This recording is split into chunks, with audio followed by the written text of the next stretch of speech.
Whoa, that is not gonna hit max. But is he trolling me? Am I being pranked here? Oh my. Oh my. Okay.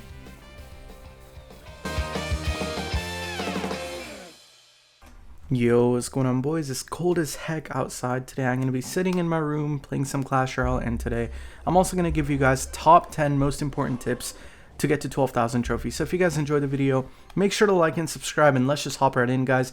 Tip number 1, always one trick a deck. Okay, guys, never try to learn 5 different decks all at once, or even 2 decks at once, because that is always going to fuck up your game knowledge. I'm not going to lie, when I started playing the game, I also only learned 1 deck until I was crazy at it, and then I started branching off to other decks. And I promise you that a lot of the streamers and like top players and, you know, just good players, they all started off with that 1 deck, and they got so crazy at that deck that they started getting bored, and then they hopped out to another deck. So that is always a good option if you want to be like really good at the game, or, you know, just be like at a level higher than casual players. Always one trick a deck. Like, I cannot say this tip enough, guys, because I've seen so many people just like be like, oh yeah, this guy plays so many different decks, I'm gonna try to do the same thing. I'm gonna learn 15 different decks all at once. That's just not like I don't know, it's just not a good idea. It's so many different decks, so many different techs all at once, and you're just like cramming it up, and it's just not gonna go well together, you know what I mean? So yep, tip number 1, super important, which is why I made it tip number 1. Always one trick a deck. And also, when you pick your one trick deck, make sure it's like a long-lived deck, you know, like don't one trick a deck that's gonna die down next season. I mean, you kind of have no control over it if, like, you know, major cards in your deck get nerfed, but like still don't pick a deck like you know, like a really flimsy deck like Graveyard Ice Golem, for example. It's really good right now, but who knows, in 2 seasons it might be dog shit. So, you know, pick a deck that you think is gonna be good like throughout the year, maybe even throughout the entirety of Clash Royale. Let's hop into tip number 2, guys, and the second tip I have for you is level discipline. So by this tip, I don't mean to say that, you know, max out your cards, upgrade your cards, use your money. That is not what I mean to say. If you are under leveled, guys, max out the core cards. Focus on the core cards, the cards that are important for you to be able to win a game. Don't max out cards like, you know, Skeletons and E-Spirit. I'll give you an example, okay? Say you have a Fireball, Electro Spirit, and Skelly's under leveled, all at level 14. And you only have 5,000 cards, okay? Or sorry, 7,500 now, because level 16, whatever. But, you know, you only have 7,500 common cards. Use it all on the Tesla, or sorry, the Fireball, and not the E-Spirit or the Skeletons, because you want a card that actually does something, like, to be leveled up. Compared to, like, Skellies and E-Spirit, they're just distraction, right? And then E-Spirit doesn't really ever, like, do much. I mean, sure, you're not going to get it on the tower, but guess what? It'll still jump on defense. You're still going to be fine on defense with the E-Spirit. So what I would say is focus on the card that does like most of the job. Say like another example, like Fireball, Expo, and Archers. I would go Archers because Archers died to log, right? And then I would go Fireball because Fireball's the next most important thing. And then Expo because, hey, level 14 Expo, the only thing bad about it is that it dies to a rocket immediately. Except for that, it's like not bad at all. I'll just go for the Evo Tesla up top here to make sure that I don't take any damage here. Damn, this guy's actually playing really well. I think this is my matchup because I should be able to Fireball cycle, but this guy's playing super well here, not gonna lie. I might have to take a pause and just like focus up on the game here. Skelly's in the back. Let's just see what he does here. I'm not used to playing Hero Knight. I kind of like Evo Knight in Expo, but that shouldn't be an excuse for me to lose the game here, though. Should be able to win it pretty easily as well. Just go for a log here, and then, honestly, guys, it's time. Let's just go for the Fireball on the tower. Try to get him to, like, rocket me back or something. Okay, there it is. He does rocket me back. I'm going to go for the Expo. Going to go for the Evo Archers in the middle. Holy Evo Archers. Yo, E-Spirit log. He's kind of cooked. Yeah, he kind of doesn't really have much. He has like a low cannon maybe or something, but I'll just go for a knight. Let's go for like a Fireball here or something. High cannon is interesting over there. Gonna go for the Fireball. Let's go for Archers. Let's go for like E-Spirit here. I might try to wall breakers on the Expo, I thought, but he played it low. That was smart. I'll just go for the E-Spirit up top here. Or sorry, Skelly's up top, not E-Spirit. And then I'll go for another knight. Probably gonna just Archers again. Yeah, this guy's like so cooked because I'm getting so many Fireballs on the field, and he's just not like able to keep up. Eventually, he's just gonna crash and burn. So let's just go for another Expo, E-Spirit. Go for Skellies here, nice. Block the cannon, perfect. I can Fireball on defense for this one time. Probably could have gotten like quick Archers down, but it's okay though. I'll just go for a log in the middle. Let's go for a knight. Let's just go for the Archers. He's probably gonna try to rocket cycle me now, but like it's just pretty much too late. Expo locks on. That is gonna be a good game, but let me say a little bit more about tip 2. Once again, I'm not telling you to, like use your credit card, max out your decks, but if you're a free-to-play player and you want to make your deck max as quick as possible, focus on the core cards. Don't focus on cards that are distraction. Don't focus on cards that don't do much on offense. Unless you're playing a really offensive deck, then yeah, go ahead and do so. But if you're playing a deck like a cycle deck, do something that actually gets damage on the tower and do stuff that is very heavily dependent on defense. Let's just hop right into tip number 3 and game number 2 of the video. Alright, next match here, guys, and tip number 3 is going to be a very important tip, and it is to keep track of your opponent's card cycle. If this was 2020 or 2021, I would tell you keep track of both Elixir and Cycle, but in this day and age, guys, Cycle is much more important than Elixir could ever be, because we have Evos in the game now, and no matter how much you're up, if like you don't have the right card to defend Evo Piggies and you have like 14 Elixir, right? Like this is just an example, but say like you have so many cards in your hand, you have so much Elixir, you just don't have the right cards to defend. Boom, GG's, you can't do anything, right? That is why you need to keep track of Cycle a lot more than Elixir in this day and age. Pre like Heroes and Evos, like Elixir was the move, because like with Elixir knowledge you could just like kind of roll these guys, but yeah, after Evos and Heroes came out, Elixir was no longer like the big boss. It was the card cycle. And also, like, I want to mention this, card cycle is much easier to keep track of compared to Elixir. At least when I learned, it was like so much easier for me to keep track of the freaking card cycle than the Elixir. Because keep in mind, guys, 4 cards, okay? Opponent plays a card, they have to play another 4 card to get back to that same card. And now without like this guy's laughing, losing a hard counter the whole time I'm talking. I'm not even locked in, bro. Chill. Anyways, after the champions got removed is what I was trying to get at. Card cycle counting got like twice as easier, because now you no longer have to keep track of champions and stuff. You can just straight up they play a card, 4 more cards, boom, they're back to it. That's all you need to know. Let's just go for like a Tesla on his side if he does go in. Okay, he does. So let's just go for a Tesla like this, and then we should be able to defend the graveyard with ease. And I don't know why he's trying, man. Like, you lost your opportunity. Went giant graveyard, like literally I think second play of the game or something, and just threw it away with a hard counter. And anyways, guys, that puts me into tip number 4, I believe. And tip number 4 is do not ever overcommit, okay? Just like this guy right here. Let's make him the prime example. Goes mini P.E.K.K.A in the back, giant graveyard bridge. I defend everything for Arches and Tesla. He goes for late zap. That's a lot of Elixir. Clear overcommitment. What do? I go Expo opposite. And he cannot defend the Expo because guess what? 1, he can't afford a bowler. 2, he's not back to minions. Card cycle. 2, he's not back to minions. 3, when I put the knight down, he was at 5 Elixir, so he went for the witch because witch does more damage with the skeletons than the bowler. But guess what? That knight was going to block a bowler or a witch. It was going to block both. So the moment I put that knight down, the game was over. So just like that, guys, if you overcommit, you're not going to be able to really do much for the entire game, because if it's a good opponent, he's going to capitalize on that one mistake, and the whole game you're just completely fried, right? So that's also like a common reason why a lot of new players lose, is like overcommitment, because they just don't know when to place what and like when to eat damage and stuff. But anyways, let's hop right into the next game and tip number 5. Alright guys, on to our next game here, and let's hop into tip number 5, which is kind of very similar to tip number 4, but it kind of has to be its own separate tip because I wanted to talk about it a little bit more. Basically, guys, try to use your tower HP as a resource, okay? A lot of the times, more often than not, you want to eat damage. Holy fuck, this guy's going to one push me. Hold up, guys, I have to lock in. Or not. Okay, he's just playing the mini P.E.K.K.A opposite. I'm going to just fireball this. Wait. I don't know what's going on, but I think I won. Okay, so basically, guys, sometimes it's much better for you to just eat the damage and then make a stronger counter push than, say, like playing a card late and still taking damage. Think of it this way. It's better to make a bad play late. Or sorry, it's better to make a bad play than making a bad play late, right? Basically, say like a prince is coming down the lane, and like you have enough for Goblinstein barely after the prince already charged and got 2 hits, and now you try to play the Goblinstein on there and you block the rest of the shots. Guess what? You're much better off by playing the Goblinstein oppositely in the back, build a push that he cannot defend, and just completely roll the guy. Just like straight up roll him. You know what I mean? Okay, I don't want to stall this guy out too much, so I'm just going to go for the Expo, but I guess we'll continue with tip number 6 next game. I try to do like 2 per game, but these people just keep giving up. So I'll just go for the knight and then archers here, and that is going to be a good game.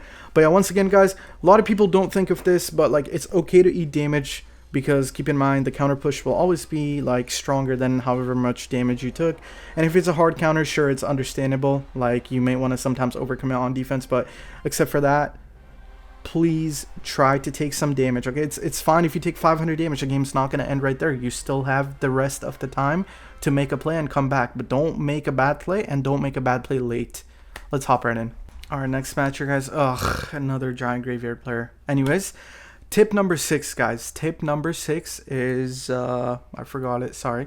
Adapt to the meta. Okay, a little bit vague, right? Maybe, but the thing is, a matchup can change from, like, in terms of Expo deck, I'm going to give you an example. A matchup can change from a Expo lock matchup to a Fireball cycle matchup, right? And it all depends on the meta, on the new cards, especially when we have like 50 million new cards every freaking season, right? Matchups keep on changing, and what you need to do is you need to adapt to the meta to be able to play at your best level, because if you play the matchup the same way it was played a year ago, it's probably not going to work, right? Like, for example, P.E.K.K.A. Bridge Spam, how easy it was in 2021 and 2022, maybe even 2023, to win that matchup. And now it's like there's Golden Knight and there's Evo Ghost. Like, you need to genuinely be on your toes at all times to be able to win that kind of matchup. Let's go for Knight in the middle for the Witch. And yeah, that is pretty much all of it. Kind of a vague tip, but once again, it's like really important if you think about it, man. You need to get the practice in for matchups after each balance update and each new card, because who knows, people may tweak out like 1 or 2 cards from the same deck and boom, matchup has changed. Like the Hero Ice Golem, I swear to God, if you have 2.9, you actually counter Royal Recruits, in my opinion, because I've never lost that matchup with the Hero Ice Golem. And I swear that one card just completely changed the matchup. Crazy to think about, right? But it's the truth. Let's just go for Skellies here. We could probably log too. It's just kind of dumb that he's not playing the bowler. I'm trying to get a King Tower activation, but he's just like holding on to the bowler. But anyways, guys, let's go to tip number 7, and it is going to be know your spell value. And not just that, know your spell damage too. I myself have lost games from like below 10 HP because I didn't know my freaking spell value. Like Rocket, when it got changed, I didn't know that it got changed, right? Woke up the next morning, tried to Rocket cycle a guy, lost by 5 HP because I didn't know that Rocket no longer did a certain amount of damage. And for that reason, you need to always know your spell damage. And now another point, you always need to know your spell value as well, not just the damage, because if you know how to get good value with your spell, you're gonna win games. I'll just go for Evo Tesla and log here. Hold up, I'm trying to lock in and get the lock here, because if I don't get a lock here, I'm kind of just cooked. Ooh, I thought his snowball hit on time, so I kind of like autopilot archers, but it did not. Yo, wait, this is good though. This is like actually not bad. Let's go for another Expo. Kind of have to bait a new giant and then maybe pop the ability on the knight too, Loki. Okay, kind of tried to make a move there, but it didn't matter. Giant graveyard, man, it's fine. But anyways, like I was saying, guys, for example, okay, there's a Sparky in a deck and there's giant mini P.E.K.K.A. A lot of the times people will try to rocket on the Sparky every single time, but that may always not be the move. Sometimes you want to rocket the giant mini P.E.K.K.A. because it's more threatening. You get more value out of that than letting them, you know, Sparky in the back, and then you can rotate back to another rocket, whatever. But you have to worry about what's more important, and what's more important is the most amount of value that you can get from your spells. That was kind of vague. I don't think I did a great job explaining that, but like, you guys get the point, right? Hopefully you do. I'll just go for a log here. Let's go for Evo Tesla here. Damn it, bro, this matchup. How did I win it the first time? Oh, because the guy just went giant graveyard. Dang, it's hard, man. This one's tough. Okay, let me just like genuinely lock it and try to win this. But anyways, guys, let's move on to tip number 8, and this one's also like pretty self-explanatory. Avoid trying to play ladder for like too much all at once. I've done this so many times in my life. I swear, I sit there, I tilt, and then I play for like hours, and my gameplay just gradually just gets worse and worse by the hour, and you just never want to do that because you want to play at your highest level. If you tilt, probably just hop off the game, you know, like grab a coffee or something, do something else, and if it really bothers you that much, sure, hop back on the game, right? Like, I'm not gonna lie to you guys and say like, oh, when I tilt, I just hop off. Sometimes it bothers me and I keep on playing, but that's not the best move always. Like, I guess that's an example, like, you know, even top players, they don't sometimes go by the book. They do their own shit, and you know, you could do your own shit, but the advice is, holy shit, that mini P.E.K.K.A. got a shot. Okay, but you know, the good advice is that don't play ladder for too long. Don't get tilted. Like, you know, if I lose 2 more games from this game, I'm probably gonna hop off for the day because by now I know damn well that, you know, it's not my day. I just hop back on tomorrow, I take the wins. But you could also think of it like, oh, bad matchups. Like every bad matchup I get is another bad matchup that I'm not going to face. So I'm just getting them out of the way. That's like the mentality that helped me when I was feeling super, super tilted. But everybody has their like own mentality to deal with like losses and stuff. So I can't really tell you guys to like do this because I did this. Only for some things I can do that. But for the others, it's like you kind of just like deal with the losses in your own way, right? And number one, like advice I'm going to give you is, once again, never ever keep on playing if you're on a losing streak. Hop off the game, get back on later, or even the next day maybe, but do not keep on playing. I'm gonna hop right in, guys. I'll see you guys in my next match. Alright guys, next match here, and another fucking giant graveyard player. But anyways, tip number 9, guys. See, tilt is getting me, bro. 3 giant graveyards in like what, 4 games? It's getting to me. I'm not gonna lie. I'd be lying if I said it didn't, because like these people are probably sitting on a call like spam queuing into me. But anyways, tip number 9, okay? It's going to sound silly, but you have to review your losses. Like, unless you're a quick learner and you know exactly the moment you lost in the game, you always have to go back and try to see, like, where exactly you lost. And I'm not going to sit here and say, like, oh, I did that, no problem. When somebody told me to do that when I was, like, a noob at the game, I told them, hell no, I'm not going to go back and see how I lost. That's just going to piss me off more. I'm not going to do that. But the right play is you want to go back, you want to see exactly how you lost, so next time you can prevent that situation. Let's go for pre-log. Oh, that was like the one chance that we had to hit a Skarmy and just win the game, but he played the minions, so now we kind of have to eat the minions, and minions are probably going to do as much damage as my knight did, if not a little bit less, 200 less, and we're cooked, Unless he has a bowler, then maybe I can activate King Tower, but if he doesn't have bowler like last guy, we're probably cooked again, man. This matchup sucks.